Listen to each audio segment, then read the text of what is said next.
Hey everyone! Remember the 90s? It was the golden age of fighting games.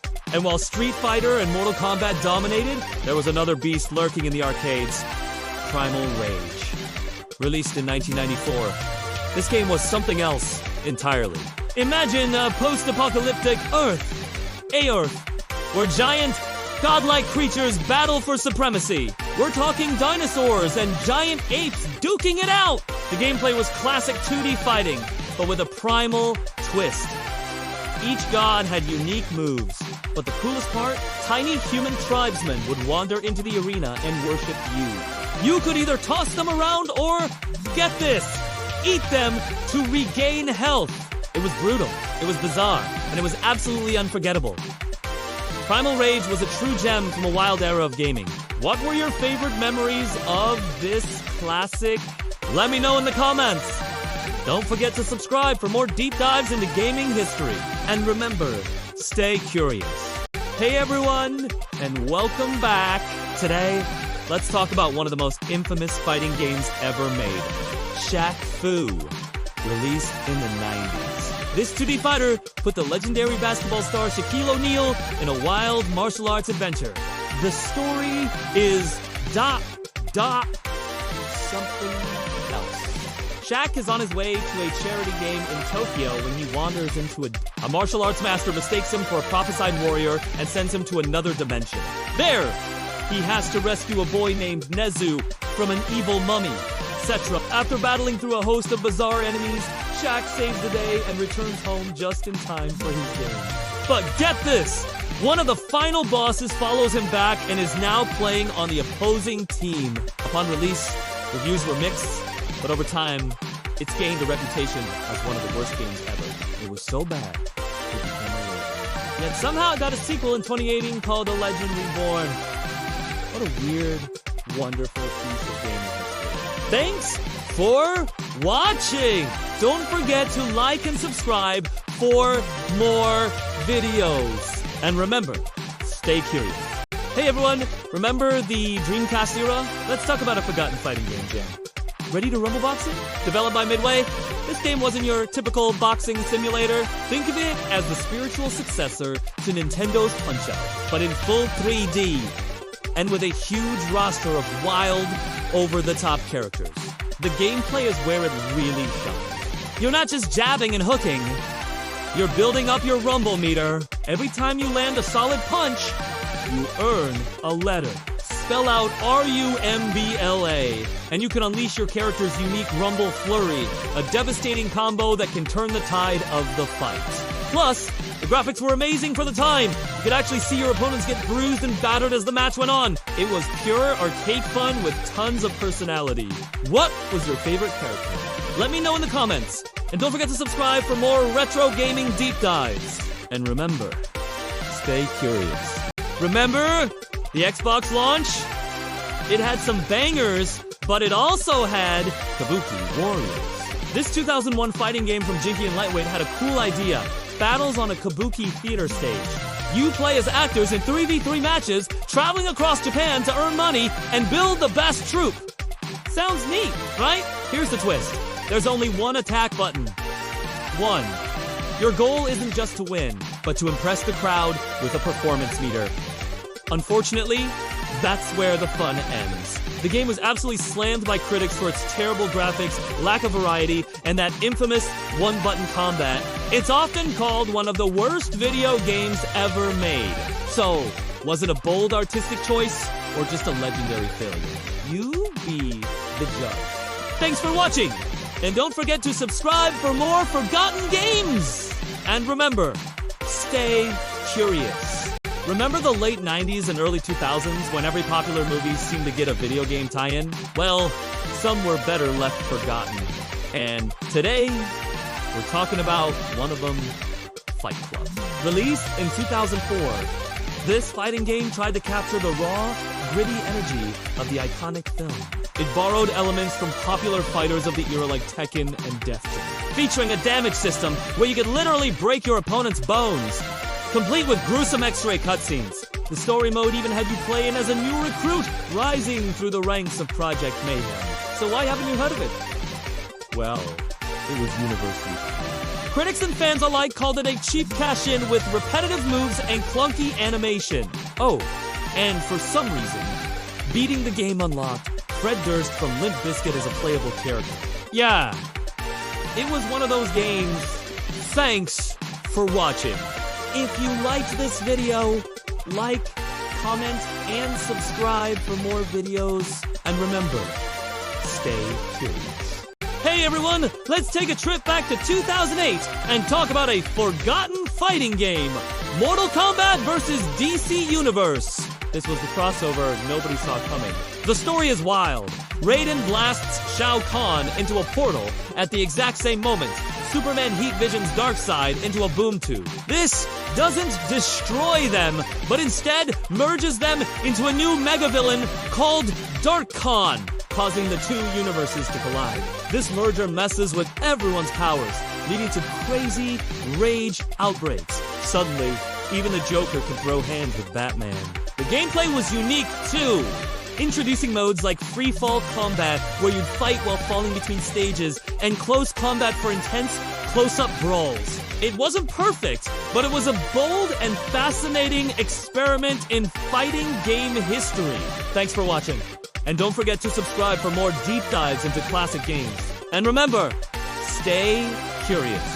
Hey everyone, remember back in 2010, Microsoft launched this crazy new camera that lets you control games with your body. And right there at launch was a game called Fighters Uncaged. It was supposed to be the ultimate fighting fantasy, making you the controller. You played as Simon, a guy forced into an illegal fighting tournament to save his dad from a crime lord. Sounds cool, right? The idea was awesome. Throw real punches, kicks, and combos to beat down opponents. You'd fight your way through different leagues, unlocking new moves and tougher enemies. The problem, the controls were, to put it nicely, a mess. Critics and players agreed the motion tracking was super frustrating and often just didn't work. The game was meant to be revolutionary, but instead, it became a prime example of a great idea with a not-so-great execution, a true forgotten fighter. Thanks for watching. Like, comment, and subscribe for more video. And remember, stay curious. Hey everyone! Remember? That motion-sensing camera that promised to turn our bodies into controllers. Well, some developers took that idea and ran with it. And not always in the right direction. Today, let's talk about a forgotten fighting game that's infamous for all the wrong reasons. Fighter Within. Released as a launch title for the Xbox One. This was Ubisoft's big attempt at a Kinect-exclusive fighter. It's actually a sequel to a game called Fighter Uncaged. The story is... something else. You play as Matt, who wants to join a dojo? It starts like a bad Karate Kid ripoff and then completely derails into a fantasy mess involving a magical book and get Khan. The dialogue is so bad, it's actually hilarious. But the real knockout punch was the game. The motion controls were almost completely broken. Critics and players alike panned it for being unresponsive and frustrating. It's often ranked as one of the worst video games ever made. So, was it a total disaster? Yep. But it's a fascinating piece of gaming history. Thanks for watching, and don't forget to like and subscribe for more deep dives into gaming's biggest flops. And remember, stay curious! Remember the days of cartoony, over-the-top boxing games? Today, we're digging into a forgotten gem, or maybe a forgotten mess, called Facebreaker, created by EA. This game took the boxing formula from classics like Punch-Out and Ready to Rumble and cranked it up to 11. The big selling point was real-time facial deformation. Yup, you could literally break your opponent's face. The game even lets you use a camera to put your own face on a fighter and watch it get smashed. Fights were fast-paced, but the coolest part was the Facebreaker move. Fill up your power gauge, land the hits, and you'd instantly win by disfiguring your opponent. Savage! So, why did it get forgotten? Well, reviews were all over the place. IGN gave it a 5 out of 10, and Xplay gave it a brutal 1 out of 5, claiming the AI was just impossibly difficult. But Game Informer actually liked it, scoring it a 7.75. Have you ever played Facebreaker? Let me know in the comments. And remember, stay curious. Remember when DC and Marvel were throwing punches in the arcade? Well, one of those games has been totally forgotten, and maybe for a good reason. Let's talk about Justice League Task Force, a one-on-one fighter from 1995 for the SNES and Genesis. The story is classic comic book fare. Darkseid attacks Earth! You, as a Justice League member, have to figure out what's going on. The weird part? You end up fighting your own teammates who turn out to be evil androids. After beating up a few more villains like Cheetah and Despero, you finally face off against Darkseid himself. So, was it any good? Not really. Critics at the time slammed it! Electronic Gaming Monthly gave it a 5 out of 10, calling out the choppy animation, limited moves, and especially the terrible controls. Trying to pull off special moves was apparently more work than fun. It's a cool piece of DC history, but not exactly a hidden gem. Thanks for watching, and hit that subscribe button for more forgotten games. And remember, stay curious. Hey everyone! Let's talk about a fighting game you might have missed, Akatsukiburitsu Kampo. This gem, originally a Jijin game from Japan, is a throwback to the golden age of 2D fighters. The story is one. At the end of World War II, a top-secret submarine carrying a powerful weapon called the Blitz motor gets frozen in the Arctic. Fast forward to the present day, it thaws out. And its sole passenger, the super soldier Akatsuki, awakens. His final mission: find the Blitz motor and destroy it. But now, everyone from secret societies to military groups wants that power for themselves. And they're all hunting him down. Gameplay-wise, this isn't about flashy, 100-hit combos. Akatsuki Blitzcamp is old. It's all about strategic spacing, footsies, and smart, deliberate moves. Just like the classics from the early 90s. Even the 16-bit style sprites scream retro. It's a fantastic, grounded fighter that deserves more attention. Give it a look. Thanks for watching. And remember, stay curious. Hey everyone, remember when Square, the masters of RPGs, decided to make a fighting game? Let's talk about the forgotten PS1 classic, Tobal No. 1. Released in 1996, this game was developed by Dream Factory, a team packed with talent from Virtua Fighter and Tekken. The character designs none other than Akira Toriyama of Dragon Ball fame. Tobal No. 1 broke the mold with its unique gameplay. It wasn't just about left and right. You had full 3D movement in the ring. You could grapple, throw, and block, making fights feel super dynamic. But the real game changer was the quest mode. It was basically a dungeon crawling RPG mixed with the fighting engine. You'd explore floors, find items, and fight enemies to unlock new characters. It was tough, with no saves, but so rewarding. The game even got a sequel, Tobal 2, but sadly, it never left Japan. What a gem. Thanks for watching. If you liked this video, leave a like, comment below, and subscribe for more videos. And remember, Sadi Curious. Hey everyone, remember that one fighting game where you could play as Cloud and Tifa from Final Fantasy VII? No! I'm not talking about this. I'm talking about a weird and wonderful fighter from 1998 called Air Guys. God Bless the Ring. The story is classic fighting game stuff. A legendary sword, a tournament to win it. You get the idea. But the gameplay, that's where things get interesting. Developed by Dream Factory, the same minds behind the Tobal series, Air Guys wasn't your typical 3D fighter. It played more like a wrestling game, giving you full 360-degree movement in big, interactive arenas. You could jump on crates, throw them at your opponents, and run around freely. It was chaotic. It was unique.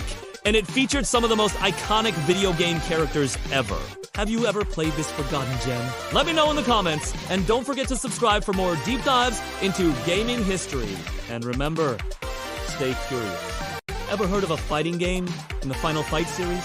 Not the beat-em-ups. I mean, a one-on-one fighter. Well, in 1999, Capcom released Final Fight Revenge, and it was something. The story starts with riots in Metro City and Jessica Hager going missing. Familiar faces like Cody die, and even some of the Mad Gear gang return to duke it out. Interestingly, the game never actually tells you what happened to Jessica. The developers later said she was rescued, broke up with Cody, and just moved to Europe. So much for that plot point. Gameplay-wise, it was a 3D fighter with a unique special button for sidestepping and picking up weapons. You could even stock up on knives, pipes, and even flame. It had super moves and special finishers, all the standard stuff for a Capcom fighter.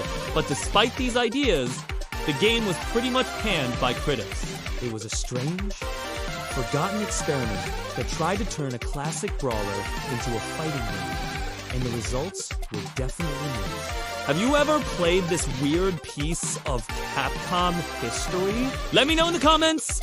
And don't forget to like and subscribe for more forgotten games. And remember, Merry Christmas. Hey, fighting game fan. Ever feel like you've played them all? Street Fighter, Tekken, Mortal Kombat. But what if I told you there's a forgotten gem that's more like a wild cartoon than a serious tournament? Let's talk about Waku Waku 7, released by Sunsoft back in 1996 for the Neo Geo. This game is a burst of chaotic energy. The story is simple and fun. Collect all 7 magical Waku Waku balls and your greatest wish will be granted. Sounds a bit like another famous series, right? But here, the fighters are a crazy bunch, including a little girl with a giant robot bunny and a living punching bag. The gameplay is super unique for its time, with huge, vibrant sprites and screen-filling special moves. It's got that classic SNK feel, but with a totally bonkers personality. If you're looking for a fighting game that's less about serious combos and more about pure, unadulterated fun, you need to check out Waku Waku 7. It's an absolute blast from the past. Thanks for watching, and don't forget to like and subscribe for more deep dives into gaming history. And remember, Merry Christmas. Hey, everyone! Let's talk about a truly forgotten Sega fighting game from the early 90s. While everyone was playing Street Fighter 2, Sega was experimenting with some wild ideas. One of those was Colosseum, released in 1992. The name is a mix of holography and Colosseum, and for good reason. This game was designed exclusively for Sega's super high-tech hologram theater cabinet. Gameplay-wise, it was a pretty standard 2D fighter. You pick one of 4 characters, each with their own unique style, and battle it out in best of 3 matches. But here's the twist. Unlike Street Fighter, the characters had no fireballs or crazy special moves. It was all grounded, realistic combat. After beating the other 3 fighters, you'd even have to face a clone of your own character. It was a fascinating, if short-lived, piece of arcadey history. Thanks for watching, and don't forget to subscribe for more deep dives into gaming history. And remember, stay curious. Remember the PS2 era, when every big series seemed to get its own fighting game spin-off? Well, Capcom's Onimusha series was no exception, giving us Onimusha Blade Warriors in 2003. This wasn't your typical fighting game. It was a 2D platform fighter, kinda like a medieval Japanese Smash Bros. You could pick from a ton of characters from the Onimusha universe and battle it out on multi-layered stages. The core gameplay was all there. Combos, blocks, and kicks. But what made it special was how it kept the soul of Onimusha. You could still absorb souls from defeated enemies to unleash powerful elemental attacks, just like in the main games. But the wildest part? The hidden characters? You could unlock Mega Man.exe from the Battle Network series and even Zero from the Mega Man Zero series. A samurai fighting a net Navi. Only on the PS2. What a classic. Thanks for watching. Don't forget to like and subscribe for more deep dives into forgotten games. And remember, stay curious. Remember all those fighting games from the 90s? While everyone was playing Street Fighter or Mortal Kombat, Sega M2 dropped a gem in the arcades called Burning Rival. Ever heard of it? Released in 1993, this game takes place in the mysteriously named Destiny City. Fighters from all over gather for a secret, no-holds-barred tournament. Some want glory, others want cash. The setup is classic, but the action is intense. Gameplay-wise, it feels familiar. You got your standard one-on-one, best of 3. The goal is simple.